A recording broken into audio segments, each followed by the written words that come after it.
খুবই গুরুত্বপূর্ণ একটি কথা আমার বোনদের জন্য। বোনের একটু গুরুত্ব সহকারে কথাটা শুনবে। বর্তমানে মুসলমান মেয়েদেরকে ফাঁদে ফেলানোর জন্য খুব ষড়যন্ত্র করতেছে ইহুদিরা। প্রেমের ফাঁদে ফেলে মুসলমান মেয়েদেরকে নষ্ট করতেছে, ধ্বংস করতেছে। আপনার সবাইকে সজাগ থাকতে হবে। ফেসবুকের মাধ্যমে, অনলাইনের মাধ্যমে আপনাদেরকে ফাঁদে ফেলবে, প্রেমের নিজের পরিচয় গোপন করে।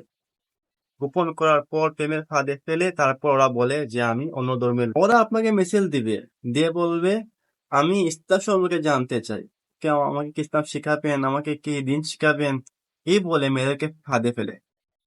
আর অনেক মেয়েরা এ ফাঁদে পড়তেছে। সতর্ক হন, আমার বোনরা সতর্ক হন। ওরা আপনার টার্গেট করতেছে, আপনার টার্গেট করে এটা মুসলমানদেরকে নষ্ট করতে যাচ্ছে, মুসলমান মাদেরকে বোনদেরকে এটা নষ্ট করতে। এই জন্য সতর্ক হন।